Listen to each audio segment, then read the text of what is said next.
Hello students, welcome to Ajaxar Academy YouTube channel.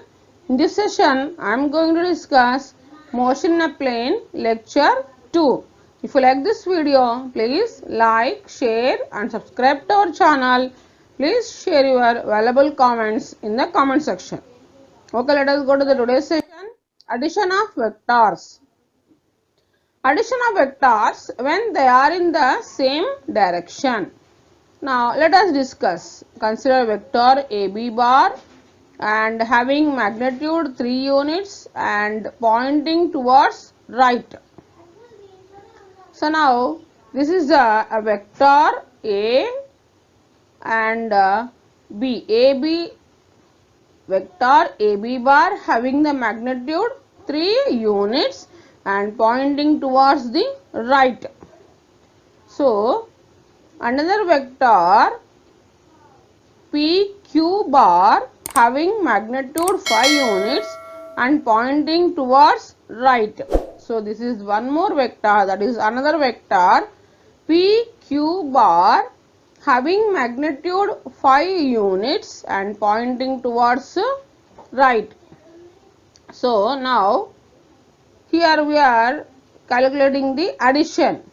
So addition of this vector we are taking as x, y bar, that is 8 units. So resultant vector x, y bar has magnitude 8 units and it also points towards right. 3 plus 5, 8 units. Okay. Next, magnitude of resultant vector is given as the algebraic sum of two vectors. Now, direction of resultant vector is same as the given vector. So, direction is also same. Next, addition of vectors when they are in opposite direction. Here we are taking a vector AB bar having magnitude 3 units and pointing towards left. This is the AB bar having magnitude 3 units and pointing towards left. So one more vector, another vector PQ bar having magnitude 5 units and pointing towards right. This is another vector PQ bar magnitude 5 units and it is pointing towards right. AB towards left, PQ towards right. Now addition of vectors, magnitude of the resultant vector is given as the algebraic subtraction of the two vectors. So direction of the resultant vector is same as the bigger vector. So this resultant vector x, y bar is has magnitude 2 units and it also point towards the right. Bigger units 5 units towards right. So resultant also towards right. So the resultant of xy bar has magnitude 2 units. And now this is the resultant vector x, y bar 2 units towards the right. Next, addition of vectors, geometrical method, triangle law, polygon law, parallelogram law. These are all the geometrical methods. Addition of vectors, triangle law, polygon law, parallelogram law. So first one, triangle law of vector addition. Now let us discuss statement. When two vectors of the same type are represented in magnitude and direction by the two sides of a triangle taken in a certain order, either clockwise or anti-clockwise, then the resultant of vector is represented in magnitude and direction by the third side of the triangle taken in opposite direction. Here we have to take the two triangles same of the same type are represented in the magnitude and direction of the two sides of the triangle in one order, and another is the resultant vector, that is the third side of the triangle we have to taken in opposite direction. So this is the one vector, first vector, the second vector, The third vector is resultant vector having in the opposite direction. Okay, next, triangle law of vector addition. Let us consider an example. Consider the vectors, two vectors p bar and q bar. This is a p bar vector and another is a q bar, another vector q bar. So these two are, let us add the two vectors by triangle law. Now take the two vectors as sides of a triangle in a certain order. So now here we are taking one vector, this is the p bar, and another vector. Now here starting of point of second vector q is at ending point of first vector p bar. So this is the second vector q bar. So now the resultant vector is represented as the third side of the triangle in opposite direction. So the resultant starts from starting point of first vector and ends at ending point of second vector. So this is the resultant vector but in opposite direction. So it starts from starting point first vector and it ends in the second vector, the ending point. Okay, this is the resultant vector. So resultant. Next, polygon law of vector addition. So the polygon law is useful to find the resultant of a number of vectors graphically. So the statement, now discuss statement. If a number of vectors are represented in magnitude and direction by the sides of a polygon taken in order, the resultant is represented in magnitude and direction by the closing side of the polygon taken in reverse order. Here first we have to take the number of vectors represented in magnitude and direction by the sides of the polygon taken in one order. But resultant we had to take by the closing side of the polygon taken in reverse order.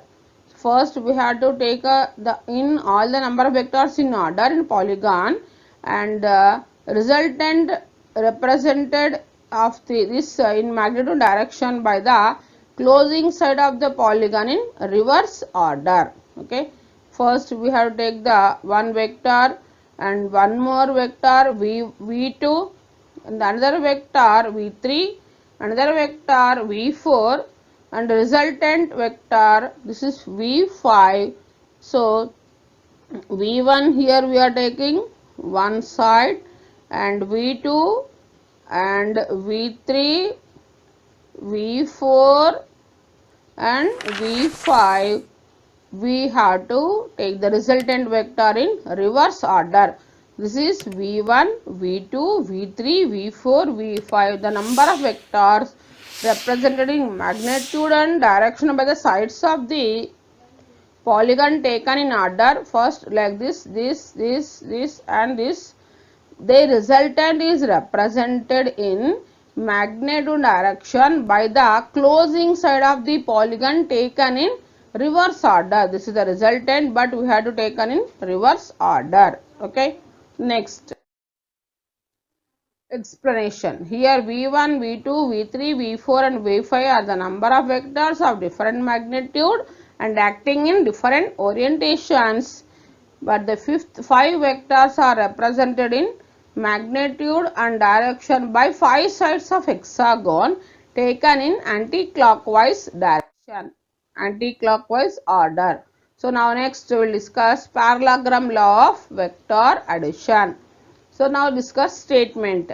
If two vectors of same type acting simultaneously at a point are represented in magnitude and direction along two adjacent sides of a parallelogram, then the resultant vector is represented in magnitude and direction by the diagonal drawn from the same point. So here first we have to take the two vectors of same type acting simultaneously at a point are represented in magnitude and direction along the two adjacent sides of a parallelogram. but then the resultant vector is represented in magnitude and direction by the diagonal drawn from the same point. Okay. Next, now this is the parallelogram law of vector addition diagram. This is the P bar, another one is a Q bar, this is a resultant vector R bar. Now parallelogram law of vector addition derivation. Now discuss. Let P bar and Q bar be two vectors having angle theta between them. So this is the P bar and it is the Q bar, and it is the angle made by the two vectors P bar and Q bar. Now here A, B, D, here we are taking one more vector C bar, point C. Complete the parallelogram A, B, C, D. This is the parallelogram A, B, C, D. Now discuss about the diagonal. So let AC bar is equals to R bar be the resultant vector. So this is the resultant vector. So let the resultant vector R bar makes an angle alpha with P bar. So this is the alpha making an angle alpha with P bar. So now construct CE perpendicular to AB. Here we are extending the AB bar up to E. Here we are drawing the perpendicular CE to AB. And next AC square is equals to AE square plus EC square. So that is equals to AE nothing but AB plus BE. So AB plus BE whole square plus EC square. So that is equals to, it is the formation of A plus B whole square. A square plus 2AB plus B square. So AB square plus 2AB into BE plus BE square plus EC square. Now BE square plus EC square is the triangle of BEC making an angle theta. So BC square is equals to BE square plus EC square. In the place of BC square plus EC square, we are writing BC square. So and BE is equals to BC cos theta. CE is equals to BC sin theta. So cos theta is equals to, why are writing this, since cos theta is equal to adjacent side by hypotenuse. So BE by BC. Sin theta is equals to opposite side by hypotenuse, that is CE by BC. So from this we are writing BE is equals to BC cos theta and CE is equals to BC sin theta. Okay, next AB square plus 2AB BC cos theta plus BC square. So that is equals to AC square nothing but resultant R square. So that is equals to P square plus 2PQ cos theta plus Q square. So here in the place of BE we are writing BC cos theta. So this resultant R square is equals to P square plus 2PQ cos theta plus Q square. So now R is equals to square root of P square plus Q square plus 2PQ cos theta. This is the resultant of the parallelogram law of vector addition. R is equals to square root of P square plus Q square plus 2PQ cos theta. Next.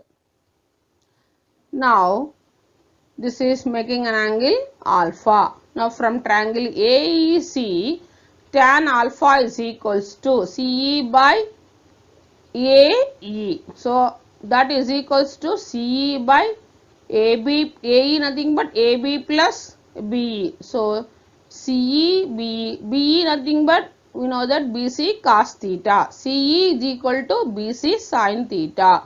So therefore tan alpha is equals to BC sin theta by AB plus BC cos theta. So tan alpha is equals to Q sin theta by P plus Q cos theta. So from this we are writing alpha is equals to tan inverse of q sin theta by p plus q cos theta. Here alpha is the direction of the vector. So, direction of the vector alpha is equals to tan inverse of q sin theta by p plus q cos theta. Next, parallelogram law of vector addition.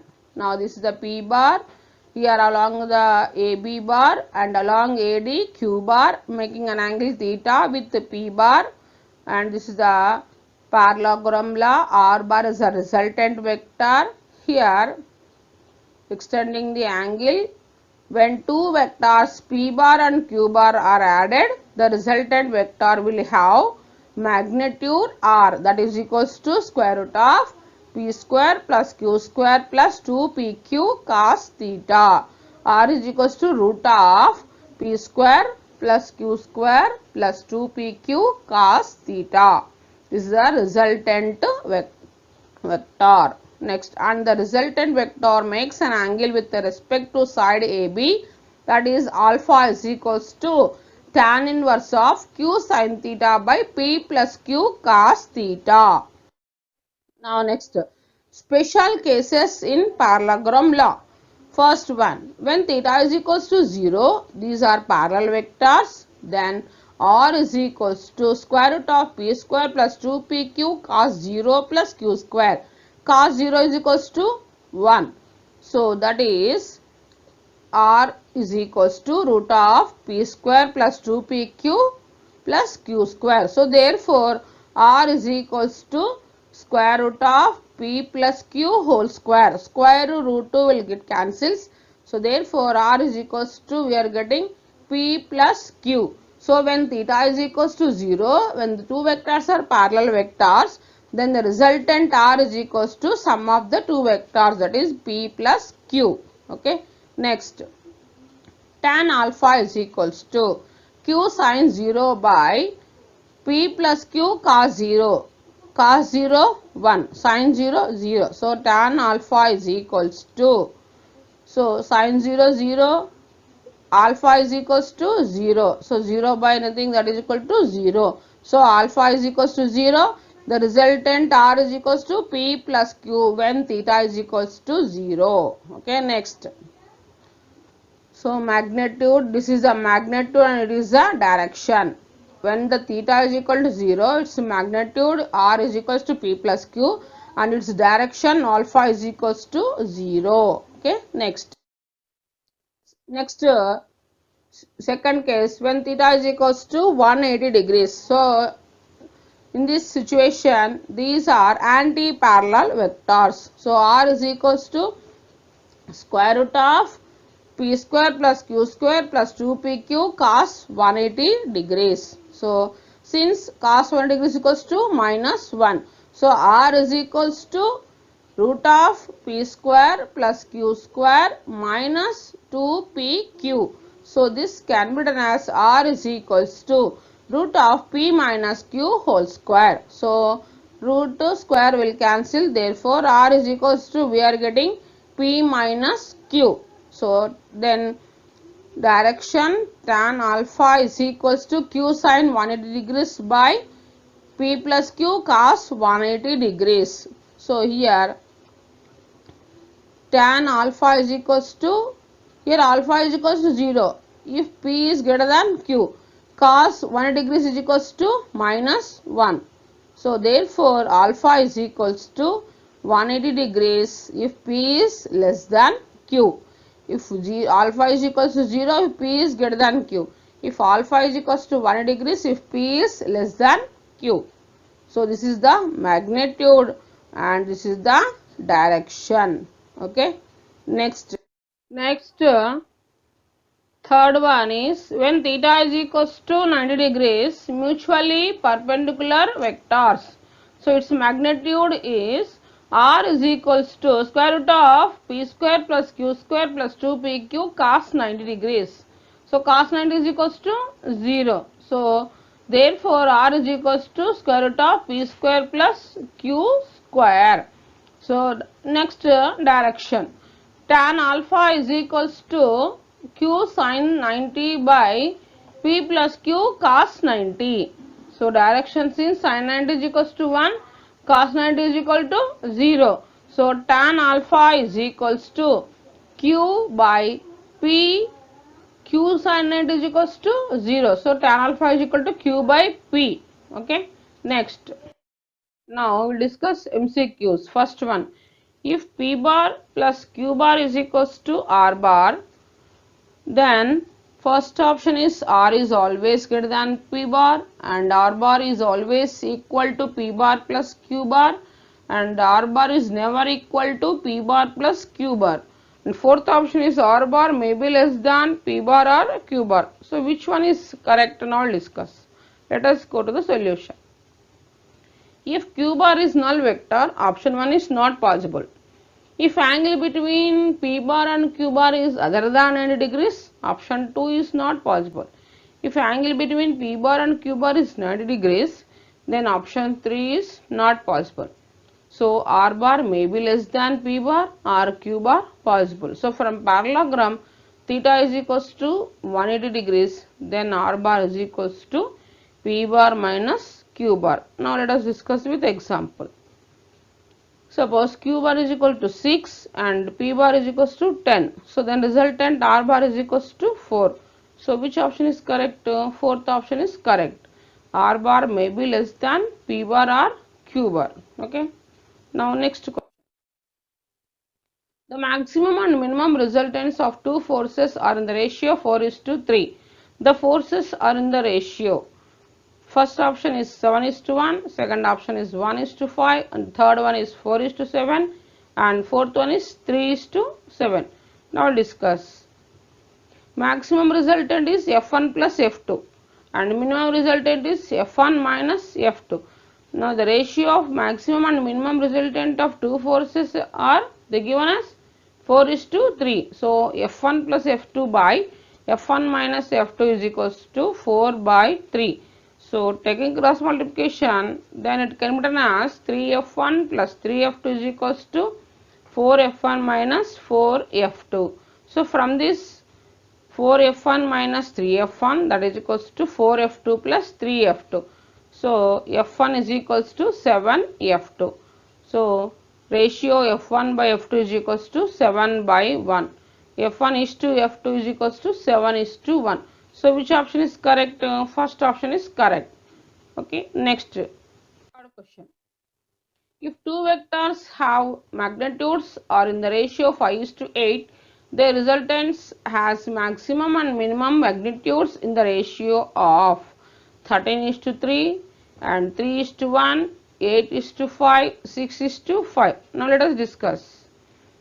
P by Q they given as 5 by 8. So from this Q is equals to 8P by 5. So P plus Q by P minus Q is equals to it can be written as P plus 8P by 5 by P minus 8P by 5.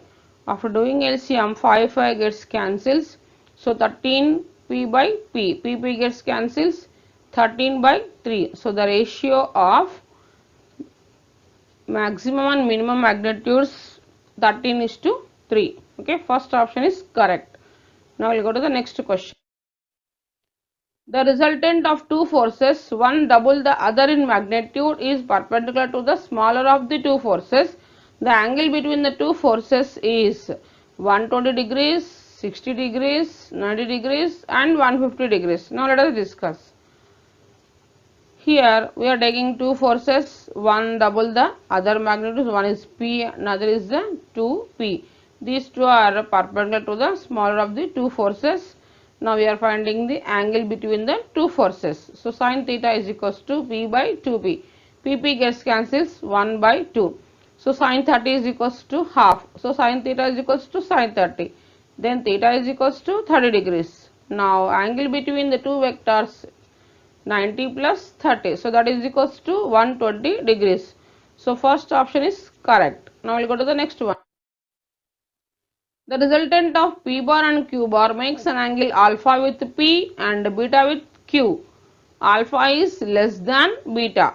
Then if P is greater than Q, P is less than Q and P is equals to Q, all of the above. Now discuss. If alpha is less than beta, then P is greater than Q. So first option is correct. Now next.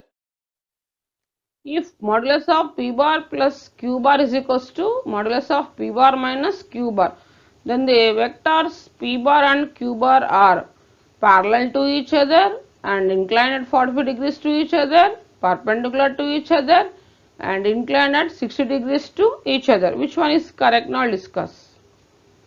Here they given as modulus of P bar plus Q bar is equals to P bar minus Q bar. Modulus of P bar minus Q bar are mutually perpendicular as shown below. So this is the diagram for this. Observe this figure. P bar is a one vector and Q bar is another vector. These two are perpendicular to each other and the resultant is R bar. So from this, P bar and Q bar are perpendicular to each other. So which option is correct? Third option is correct. Okay. Thanks for watching this video.